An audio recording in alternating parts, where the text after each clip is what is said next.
Rishabh Kumar, can you tell me what we have learned in last lecture?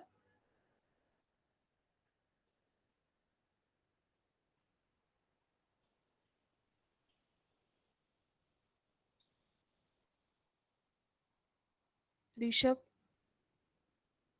Rishabh Kumar, are you there? Siddesh,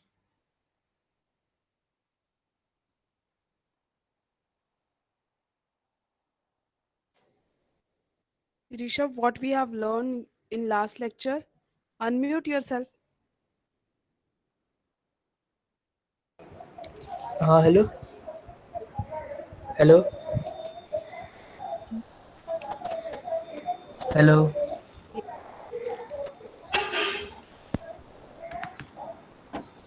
Hello, Am Rishabh, I we can audible? listen you. Huh. Okay. Uh, what we have learned in the last lecture, uh, we did some another set of SQL commands, Which set of and SQL command? I remember something like we were using like commands like this. If the name is like You this, were and not then present primary in key last lecture. and foreign key. No, ma'am, I've checked what were the Ah, notes. And foreign okay. key, we were linking We have learned tables. about primary key and foreign key relationship, and we have solved one assignment. Yes, the assignment was having four different tables. We have seen how to make how to decide which will be primary, which will be foreign key, and then how to connect multiple tables. Agree? Okay. Yes, ma'am. Okay, Rishabh. Huh. So for today's lecture now, what we are going to learn is different types of join. So there are different joins which are available with SQL. So we are going to learn all these joins. And for joins, it's not mandatory that your table should have a primary and foreign key relationship. At least one value should be matched. If it is there, then is again a good thing. But if it is not there, still we can join. Remember this thing. Okay? So I'll be starting this. Today I'm showing you PPT, and then I'll show you how to write that queries.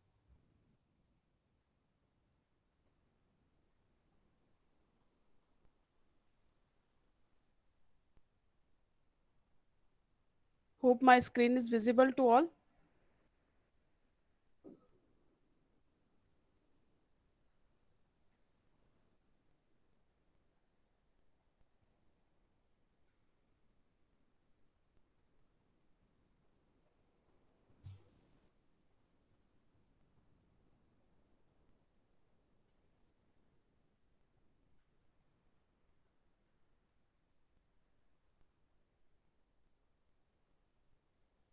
Okay. Now, in SQL, you'll be finding this different joins. One is called as inner join. Another is full outer join. You will have left outer and right outer join.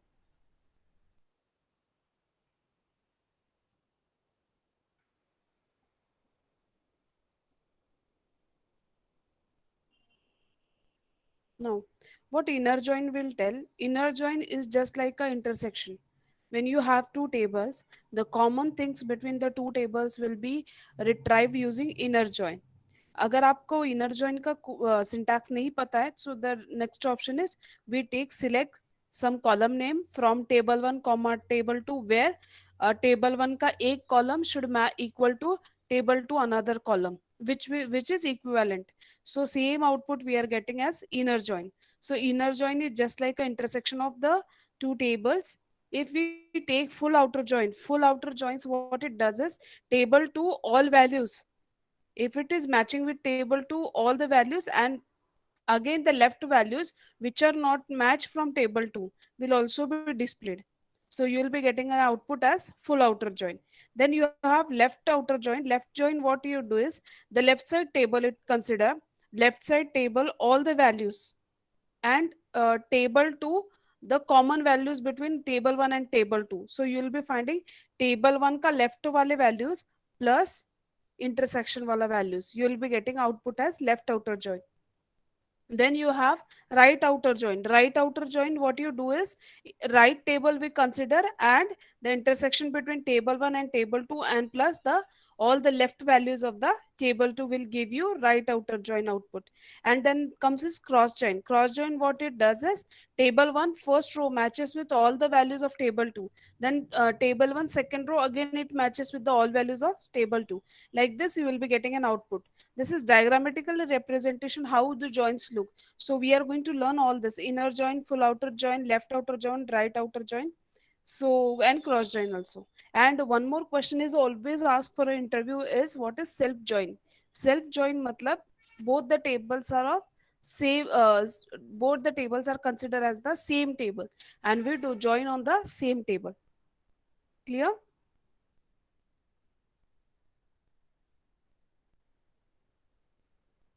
All student please be on time.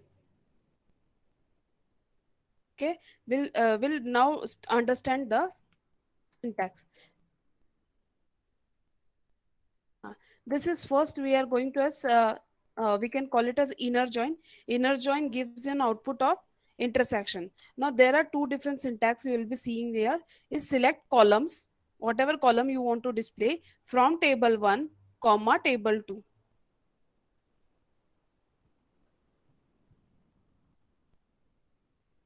So table 1 and table 2 are nothing but the two tables what you are considering.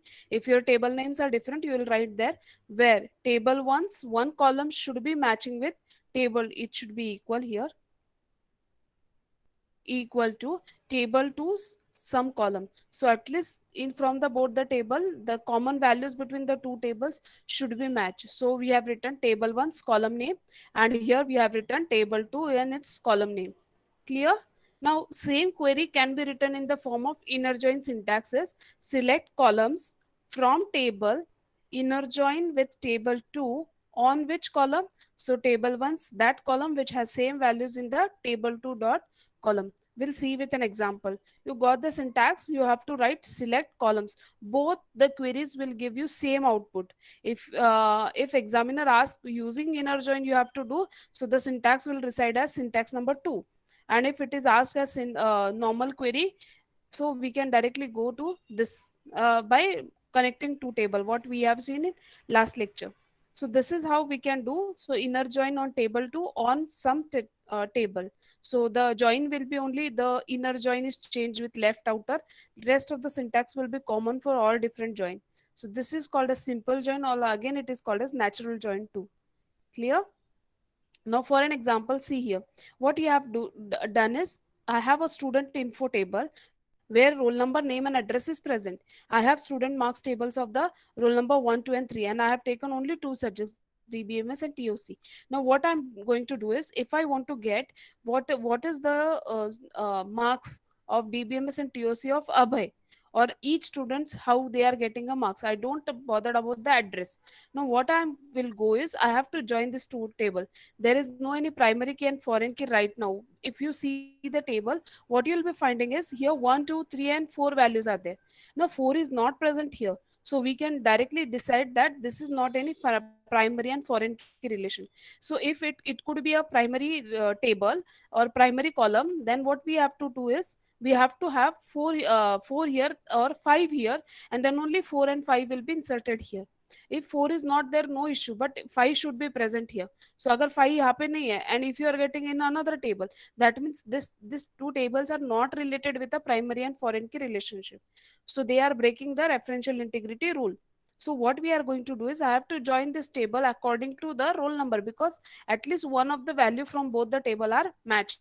If you see roll number values is matched with this roll number, so what my query will be, select student info as roll number and roll number have same name of the column name are same, so we have to write table name dot its column name. So I have written student info dot, if you see this query, it is written as student info dot roll number comma name, and we have written TBMS and talk because I want this four column. I am not bothered about the address.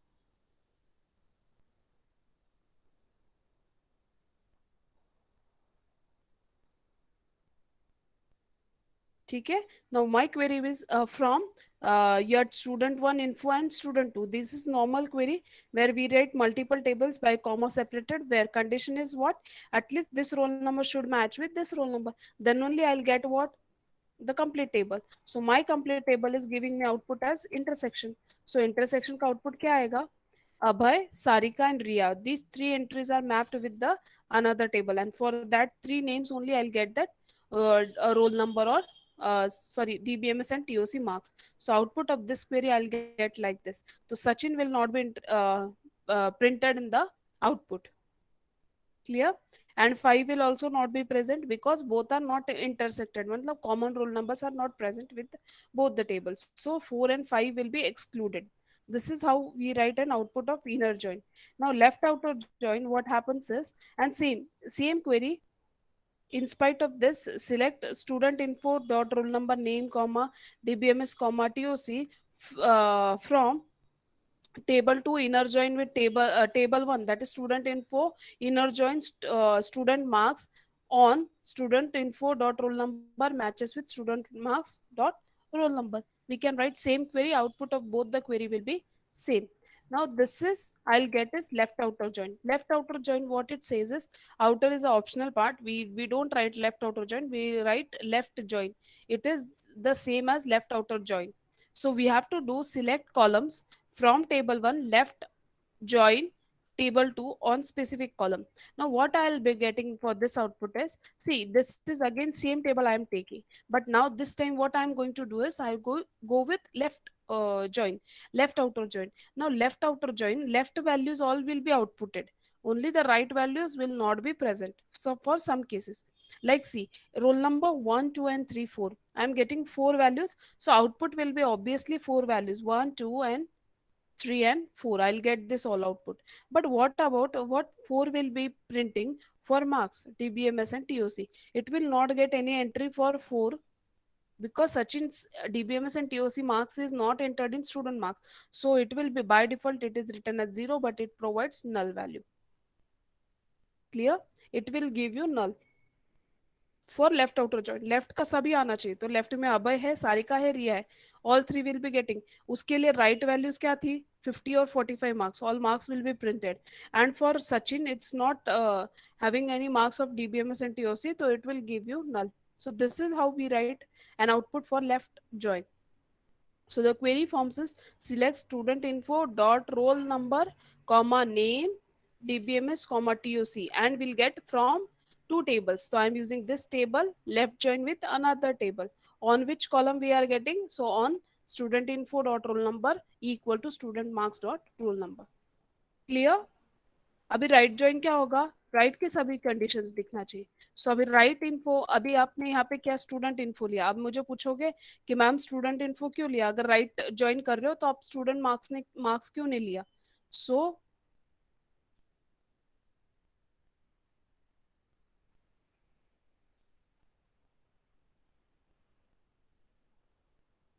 सी, अगर मैं student info लूँ या student marks लूँ, ये depend करेगा कि output क्या दिखेगा. अभी आप इस केस में देख लो, I have written what student info वाला टेबल, मेरे आउटपुट में रोल नंबर नहीं दिख रहा, जहाँ पे मुझे क्या चाहिए था?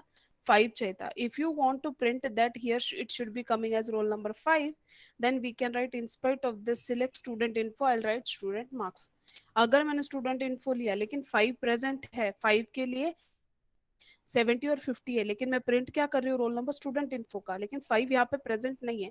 सो I will get is null. So if you see this output, right के सभी वैल्यू दिखेंगे, 1 2 3 and 5, 4 values. So in spite of 5, why it is printing as null? If you see red mark, ये रेड किया हुआ है, यहाँ पे भी रेड है. For this reason, if I have return here student marks dot roll number, तो मुझे मिलता 1 2 3 एंड 5 आउटपुट में. क्लियर? सो राइट साइड के सभी वैल्यूज दिखेंगे लेकिन लेफ्ट के वैल्यूज नहीं दिखेंगे. For left it will not consider any output, तो 4 आपका टेबल आउटपुट नहीं दिखाएगा. Yes, getting my point? Any doubts you can ask please. Yes, any doubt regarding join? See, we have learned only three joins: simple join, left outer join and right outer join. मैं practical करके बताती हूँ, still आप concept समझ लो. No doubts ma'am, okay, clear, ठीक है.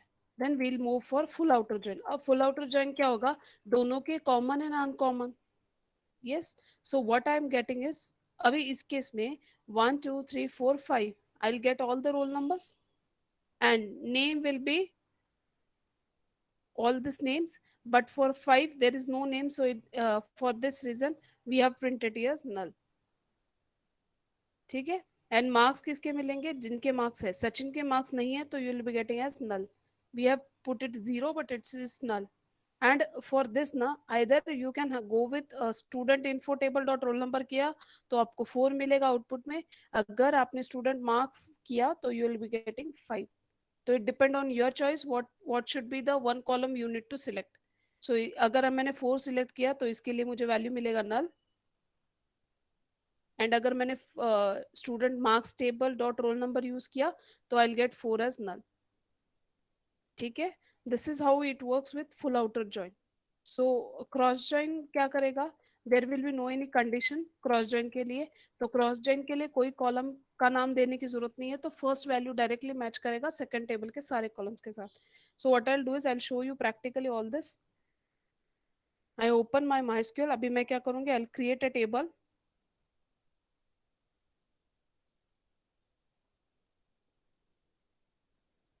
ए ए नाम का एक टेबल बनाती हूँ और I write integer ID integer comma NM. Name लिखती हूँ सिर्फ. Name varchar. ठीक है. I am not creating any primary and foreign key relation. दूसरा टेबल बनाती हूँ, table B. Clear. So I write table B. So B के पास क्या होगा? एटलीस्ट एक कॉलम होगा. तो मैं यहाँ पे लिखती हूँ ID integer and I put as address. Address में लेती हूँ वैर कैन. Again I put as 20. अब मेरे पास दो टेबल है. I want to insert some values. Insert into A values. अभी यहाँ पे वैल्यूज डालते हैं. I write 1 and name is suppose A. ठीक है.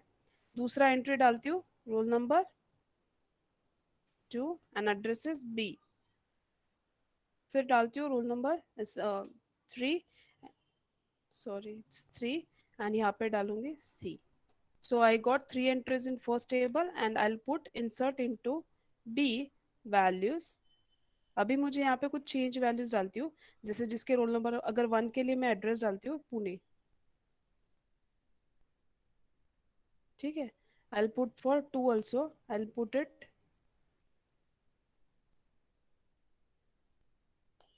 अगर 3 यहाँ पे 3 है, यहाँ पे नहीं होगा. I'll make it as 4. And 4 के लिए भी मैं एड्रेस डालती हूँ Nashik. And I add one more entry that is 5 and उसके लिए एड्रेस डालती हूँ.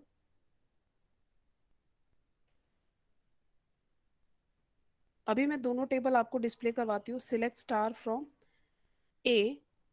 ये वैल्यूज आ गए. And if I write select star from B, मुझे ये वैल्यूज मिल गए. You see both the tables. अब मैं क्या करूंगी? I use first normal join, that is common वाली चीज. तो what I write is select. अभी यहाँ पे दोनों टेबल में आईडी आईडी कॉलम सेम है. What I do is I either I take ए का आईडी और बी का आईडी. सो आई यूज ए वाला आईडी और comma on nm that is name and comma address. मैंने ये तीन चीज लिए. फ्रॉम टेबल का नाम है A comma B. Where where clause क्या है? ए का आईडी मैच करना चाहिए बी के आईडी के साथ, तो ही मुझे आउटपुट मिले. सो यू गॉट ऐसे दो ही एंट्रीज थे दोनों टेबल में जो कॉमन थे, that is 1 and 2. And 1 and 2 के लिए मुझे आईडी भी मिल गया, नेम भी मिल गया, एड्रेस भी मिल गया. क्लियर. अगर यही क्वेरी मुझे जॉइन फॉर्म में लिखना होगा तो what I go is from inner join लिखना पड़ेगा. Inner join B on. बस. So I get same output. समझ में आ रहा है? If you are going with normal join और वी कैन गो विथ मतलब इंटरसेक्शन का काम हो रहा है. और आगे देखेंगे इंटरसेक्शन सेट ऑपरेशंस में, तो उसका भी आउटपुट सेम ही आएगा for this table. So one query can B return in multiple forms. अभी मैं दिखाती हूँ लेफ्ट जॉइन. अभी लेफ्ट में आप कौन सा टेबल कंसिडर कर रहे हो उस पर आपका आउटपुट डिपेंड करता है. ठीक है. I what I do is A मैंने लेफ्ट टेबल कंसिडर किया है. In spite of inner I make it as left join B और आईडी कॉलम सेम रखा. अभी आउटपुट देखो, सी लेफ्ट के सारे वैल्यूज, लेफ्ट में कितने एंट्रीज थे, we have 3 entries in left. एक minute, I show you left table, select star from A, ये मेरा लेफ्ट टेबल था। तो लेफ्ट टेबल में क्या हो गया, 1 2 और 3 एंट्री है, तो मुझे आउटपुट में क्या मिलेगा, 1 2 3। लेकिन 3 के लिए दूसरे टेबल में कोई एड्रेस नहीं था, so in spite of that I get is null. Clear? देख लो, सिलेक्ट टेबल, बी भी दिखा देती हूँ, सी थ्री, थ्री का एंट्री है ही नहीं, तो थ्री के लिए कोई एड्रेस मिला ही नहीं। तो लेफ्ट साइड के सारे आउटपुट में आ गए, लेकिन राइट साइड का क्या हो गया, आई कुड नॉट। अगर मेरे को लेफ्ट ज्वाइन करना है, लेकिन मैं sequence of tables I miss, मैंने बी पहले लिखा and then I write A, it makes the sequence has been changed. अभी आपको समझ में आया, क्योंकि लेफ्ट राइट टेबल में 4 एंट्रीज है, 4 एंड 5 लेफ्ट में नहीं है, and I have tried to print A dot I D, तो आईडी नहीं मिलेगा मुझे, तो I in spite of ID I get is null. हाँ, if I change left join कर रही हूँ, लेकिन बी मैंने लेफ्ट में कंसिडर किया है, and in spite of A I D I consider as B I D, मुझे आउटपुट में मिलेगा 1 2 3 4, 1 2 4 5, which are IDs which are present in table B, लेकिन उसके लिए नाम नहीं था, तो नल नल आएगा and address will be printed as it is. Similarly अगर मुझे राइट ज्वाइन करना है, मैं ए लिखूंगी, और इसके लेफ्ट की जगह what I do is I make it right join.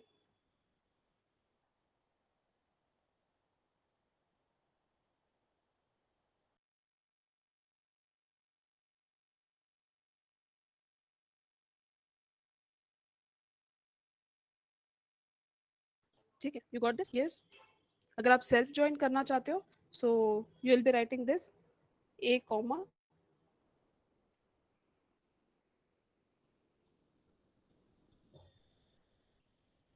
So first table की first entry matches with another, ऐसे करते करते you will be getting an output. तो जो आप फर्स्ट में जो टेबल यूज कर रहे हो, you will be getting the same output here.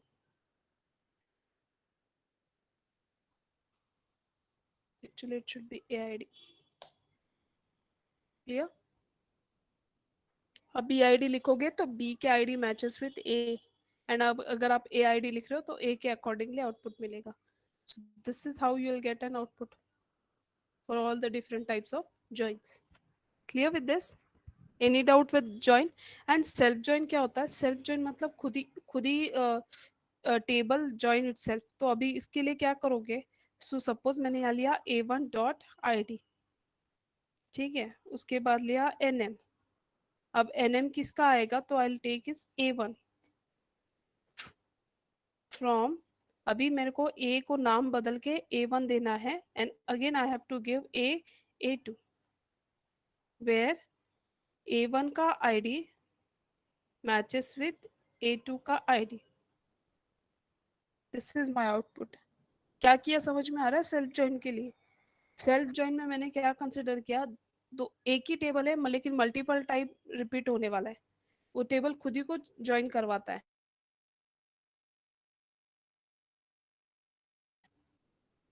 मैंने आपको लास्ट सेशन में वी हैव सीन मैनेजर वाला पार्ट, सो उसमें जो फोर्थ नंबर का क्वेरी था, वहां पे हम लोगों ने ये यूज किया, एक ही टेबल के मल्टीपल कॉपीज किया, ताकि फर्स्ट टेबल की फर्स्ट वैल्यू मैच करेगा सेकंड टेबल के, मतलब सेकंड टेबल मतलब उसी टेबल के बाकी वैल्यूज के साथ। So that's it what we can do self join. समझ में आ रहा है what is self join? In spite of a1 you can take a2 also, लेकिन दोनों का आउटपुट सेम ही आएगा। सी जब भी आपको कॉलम नेम डॉट उसका कॉलम अगर कॉमन है, तभी आप टेबल नेम लेते हो, तो आप कोई भी column low from both the table, answer आपका अगर दोनों प्राइमरी और फॉरेन की है तो सेम देना है। लेकिन अगर लेफ्ट जॉइन और राइट जॉइन की बात है और दोनों टेबल के अंदर कोई रिलेशन नहीं है प्राइमरी और फॉरेन का, तो आपको डिसाइड करना है। Clear? I hope you are getting all the points. Yes, बोलते चलो, क्योंकि मुझे नहीं समझ में आता है कि आप तक जा रहा है नहीं जा रहा है। सिर्फ एक राहुल है कि जो रिप्लाई करता है, बाकी लोग क्या कर रहे हैं? Are you getting all types, all different types of join? अच्छा, आप लोग है ना, ओके, देखो, self join somebody is asking over, yes, okay. Self join क्या होता है? सेम टेबल है लेकिन उसी वही टेबल खुद को ज्वाइन करवा रहा, it's means a self join. Table मतलब उसमें टेबल वन भी वही टेबल रहेगा और टेबल टू भी सेम टेबल रहेगा। तो आप टेबल वन और टेबल टू के नाम चेंज करना पड़ेगा, तो नाम चेंज नहीं कर सकते हो, इसलिए आपको अलाइस क्रिएट करना है। समझ में आ रहा है? यहाँ पे देखो, मैंने ये वाला क्वेरी क्या लिखा है, it's just like a inner join वाला क्वेरी, ये वाला क्वेरी। अब इस क्वेरी में मैंने क्या किया, I have created a table का नाम है, उसका ए वन बना है, तो A one is alias for A table, and A two भी क्या है, उसी का अलाइस है।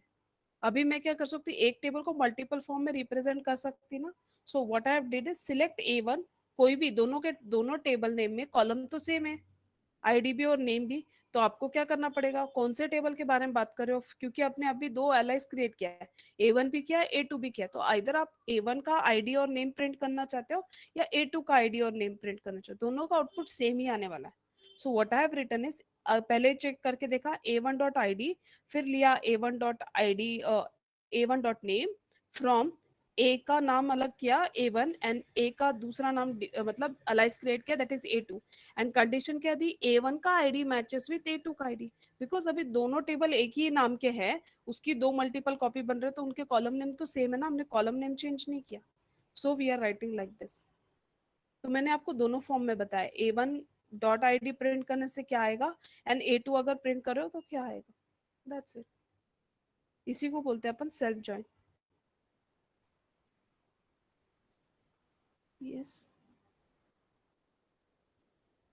श्रेयस आपका डाउट क्लियर हो गया? Okay, so now we are moving for a next part is that is called as multiple queries.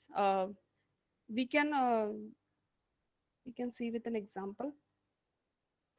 Multiple queries in the sense, एक query को है ना divide करके लिखना है, and we create a sub queries. सब क्वेरी मतलब क्या, क्वेरी के अंदर सब क्वेरी, जैसे आप फॉर लूप के अंदर फॉर लूप लिखते हो, सो व्हाट हैपेंस इज, पहले आपका इनर फॉर लूप वर्क करता है, फिर आउटर फॉर लूप वर्क करता है। सेम थिंग, अगर आप क्वेरी के अंदर क्वेरी लिख रहे हो तो ऑब्वियसली सब क्वेरी, जो internal query that is inner query will be executed, and फिर आप क्या करते हो, एक्सटर्नल क्वेरी पे जाते हो, that is outer query. So this is what we write uh sub queries. अब सब क्वेरी में दो दो ऑप्शन है। तुम्हारा जो अगर इनर क्वेरी मतलब आप समझ लो कि मैंने सब क्वेरी के बारे में बोल रही हूँ। If you have inner queries and which is returning a result, a single result, अगर वो एक ही वैल्यू आउटपुट में ला रही है, sub queries, that is inner query, अगर आउटपुट में एक ही रो आउटपुट दे रही है, that means you can do with a single row sub query. ठीक है, अगर आपकी इनर क्वेरी मल्टीपल आउटपुट्स दे रही है, तो देन वी कैन राइट कि वो जो क्वेरी है वो मल्टीपल रो देगी, so then we can go with multiple row sub query. अब अगर आपने सिंगल रो सब क्वेरी लेते हो तो आपको क्या करना पड़ेगा, वी कैन डायरेक्टली, अगर आपके पास सिंगल वैल्यू है, आप क्या करते हो, एलएचएस मैचेस विद आरएचएस, फिर आप क्या चेक करते हो, वो ग्रेटर देन होनी चाहिए कि वो लेस देन होनी चाहिए। So these are comparison operators we can use for single row.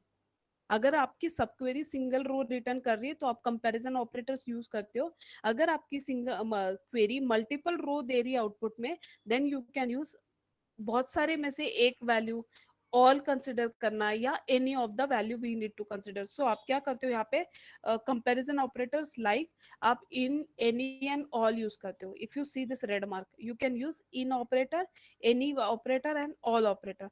We can see with an example. And correlated query, correlated मतलब अगर वो दोनों रिलेट करते हैं तो हम ट्रू एंड फॉल्स में आउटपुट देते हैं। अगर सच में आपकी ये सब क्वेरी वैल्यू एग्जिस्ट करवाती है तो आउटर क्वेरी ऐसे रन कराएगी, so exist will be there. लेकिन आई थिंक माइस्क्यूएल एग्जिस्ट को सपोर्ट नहीं करती है। So this are three types we can use sub queries. अब सब क्वेरी मतलब क्या हो गया, आप फॉर आउटर फॉर लूप के अंदर एक इनर फॉर लूप लिखने चाहते हो। So for me what I write is, I एक क्वेरी लिखना है, लेकिन वो एक सिंगल क्वेरी में मुझे आउटपुट नहीं मिलने वाला है, so I have to break that query into multiple forms. Like अभी आप लोग देखोगे तो दिस आर सब क्वेरी, अगर सिंगल रो रिटर्न करती हो तो इतने सारे ऑपरेटर्स आप यूज कर सकते हो।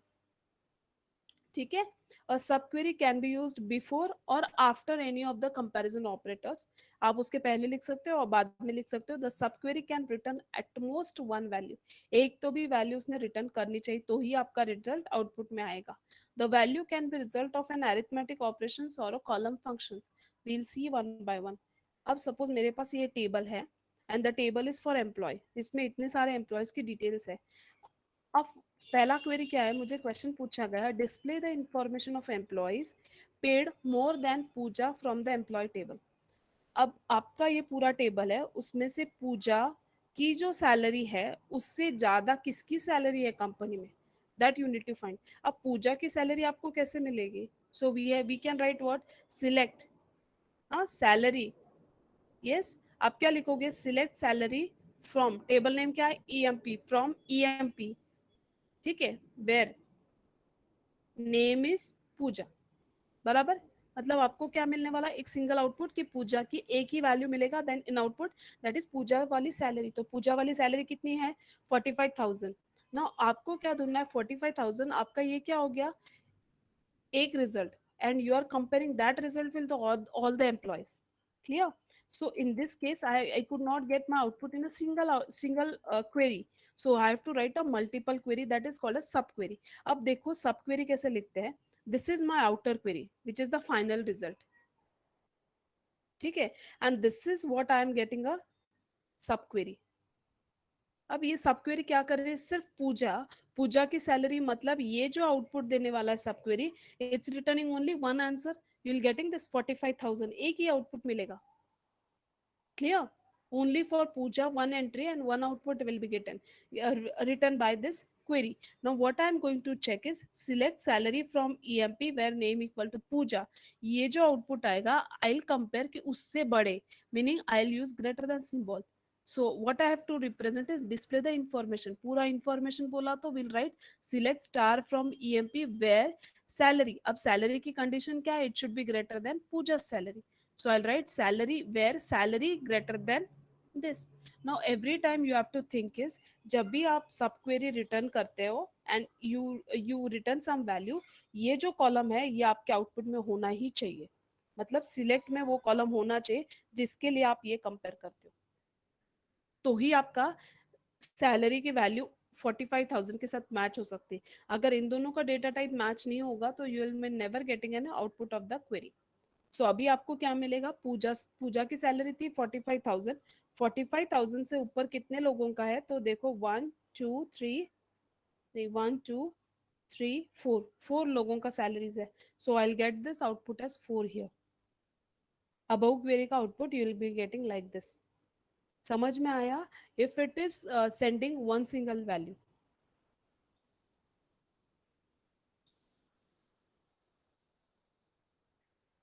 कभी कभी आपको एक क्वेरी में आउटपुट नहीं मिलता है, you can divide that query into multiple forms. लेकिन याद रखो जो इनर क्वेरी होता है, इनर को क्वेरी में जो सिलेक्ट कॉलम होता है, that column should be match with the condition. मतलब वेयर में अगर आप सैलरी लिख रहे हो तो ऑब्वियसली है कि आप सिलेक्ट सैलरी ही करोगे, you could not take another column, because then comparison will never be happen.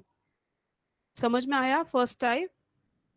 ठीक है, देन नेक्स्ट, अभी नेक्स्ट देखो, व्हाट इज द क्वेश्चन आज, list the name of employees who lived in the same city as of Rakesh. अभी पहले आपको क्या करना है, जिस जहाँ पे राकेश रहता है वहीं पे कौन से एम्प्लॉय रहते हैं वो चाहिए आपको. तो अभी राकेश की सिटी आपको कैसे मिलेगी, तो नॉर्मल क्वेरी आपको पता है, select city from EMP where name is Rakesh, मतलब राकेश का सिटी आपको यहाँ से मिल जाएगा. You are getting my point. आपको क्या मिलेगा, select city from EMP where name is Rakesh, मतलब राकेश जिस सिटी में रहता है वो मिल जाएगा. अब राकेश जिस सिटी में रह रहा है उसका नाम क्या मिलेगा आपको, Pune, because as per your table Rakesh की सिटी कौन सी है, Pune. Now it will give you only single result that is Pune. Now आपको चेक करना है वहां पे ही अदर एम्प्लॉयज रहते हैं, तो you will require equal to operator. तो आप क्या करोगे, you will return the sub query result. Now your main query will be select star from EMP where city, मतलब ये city should match with the Pune.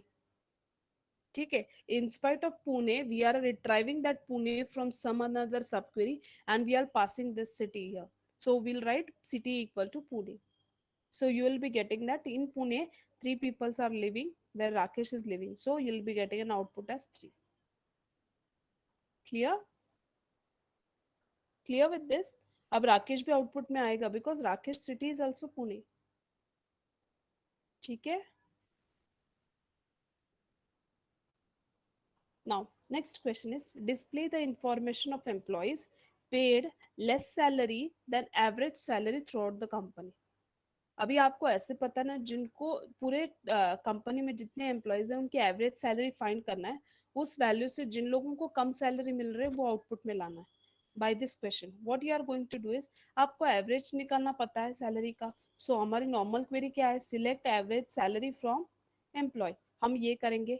Now average salary के output क्या मिलेगा, you will be getting on single value and will get this value. अब उससे भी कम, so will use less than operator.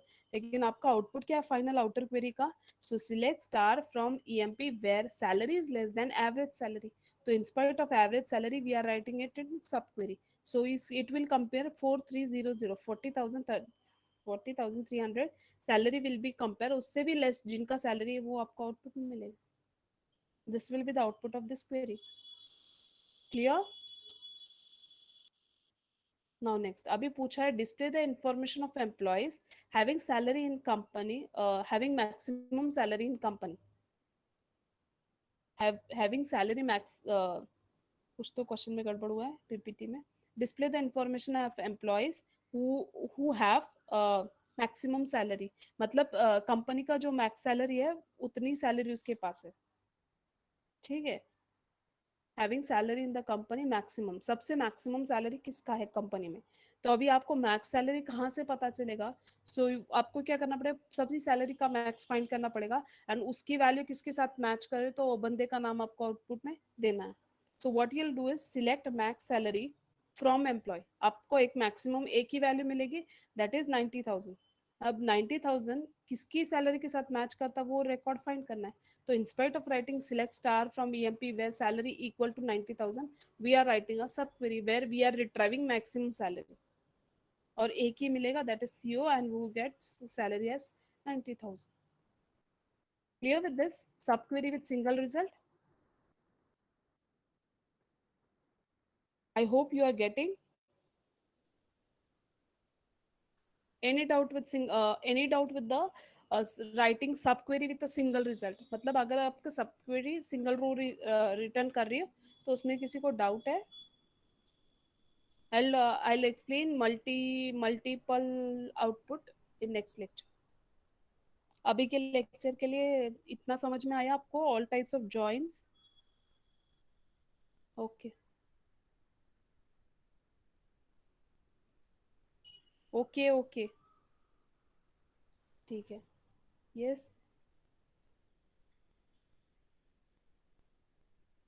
ठीक है। आज की जो आपकी एक्टिविटी होगी for today's activity, what you have to do is, जितने भी सब डिफरेंट टाइप्स ऑफ जॉइंस है ना, सब डिफरेंट टाइप्स ऑफ जॉइंट्स जितने भी हमने देखे, आप दो टेबल आपके हिसाब से कोई भी कंसिडर करो and apply all different types of joint. Don't make primary and foreign key relationship between both the tables. ठीक है, दोनों टेबल्स में कोई रिलेशन नहीं होगा and you have to use all different types of join. मतलब आप inner join, left outer join, right outer join, full outer join, then you go with self join also, सबका आप ये करके रखो, यू ट्राई एंड प्रैक्टिस। ठीक है, हाँ। और आप लोग असाइनमेंट्स टाइमली सबमिट नहीं कर रहे हो जो भी आप एक्टिविटी कर रहे हो, because very less number of students are doing all this activities. बाकी लोगों को क्या प्रॉब्लम हो रहा है, और मेरी एक्टिविटीज बहुत छोटे छोटे दिए हैं, not not more than, just आपका एक प्रैक्टिस हो जाए।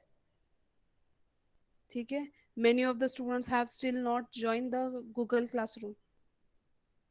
ठीक है, तो आपको ये सब करने के, नेक्स्ट लेक्चर फ्राइडे है तो आपको थर्सडे तक का डेडलाइन है कि आप सभी एक्टिविटीज कंप्लीट करोगे। I want 100% activities to be completed by all of you. ठीक है, on Friday I will be concluding with SQL, my SQL आपको पूरा कंक्लूड करूंगी and next week will be starting with our practicals. ठीक है, तो आप लोग प्रैक्टिकल करोगे, I will be instructing you all this. So at least हम 4 असाइनमेंट्स कंप्लीट कर देंगे प्रैक्टिकल के, based on all what concepts we have learned till now। clear? उसके बाद I'll from that another next week I'll be starting with PLSQL, that is programming language and SQL। clear? So we'll include both the things, and it I want that time Oracle to be installed by all of you. I'll tell you which software you need to install. If I could share, I'll be sharing that software. Yeah. Yes, any more doubts? Any silly doubt for from your side?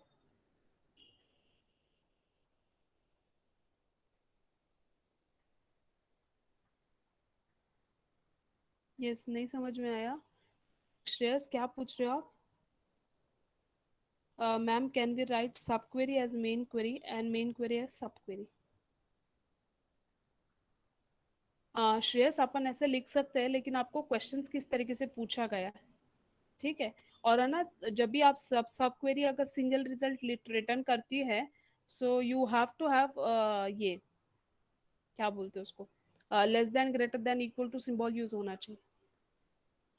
लेकिन आप query query question में क्या पूछा है? जैसे अभी मुझे question में अगर पूछा है, display the information of people who are residing same as Rakesh. So in पहले मुझे राकेश को आइडेंटिफाई करना पड़ेगा, तो ऑब्वियसली वो मेरे लिए इनर क्वेरी हो जाएगी, and then I write outer query. So मतलब क्वेश्चंस किस फॉर्म में पूछा है, उसके हिसाब से आप उसको ब्रेक कर सकते हैं। आप सीक्वेंस हम लोग ने डिफाइन करते हैं। हाँ, cross join, self join uses. Rishabh, cross join का यूज नहीं होता है मोस्टली, कोई भी इसमें नहीं होता, क्योंकि हर जगह है ना अभी वील बी फाइंडिंग दैट कि वहाँ पे सेम आईडी होता है। सेल्फ जॉइन का बहुत जगह यूज हो जाता है, बहुत बहुत जगह यूज होता है। जैसे हम लोगों ने लास्ट प्रैक्टिकल में भी देखा, हमने क्या किया, मैनेज किया, लेकिन एक मैनेजर 10 लोगों को 10 एम्प्लॉय को हैंडल कर रहा है, and if you want to retrieve something from another table of that employees, तो हम लोगों को ज्वाइन करना पड़ेगा। अगर वो मैनेजर भी फाइंड करना है और एम्प्लॉय भी फाइंड करना है, आपने वो अगर क्वेरी किया है, then you will be getting that thing. अगर आपने वो प्रैक्टिस किया है लास्ट वाला मैनेजर्स का, वहां पे हमने सेम टेबल में ही सेम वैल्यू, मतलब सेम एम्प्लॉयज को सेम एम्प्लॉयज के साथ कंपेयर किया। सेल्फ जॉइन का यूज होता है, we use always self join, but cross join rare case में यूज होता है, रेयर केस में।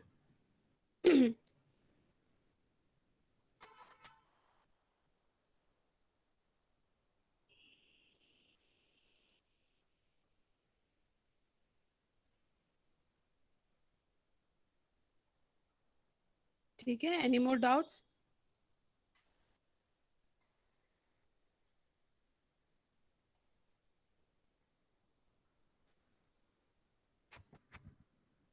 Will stop here.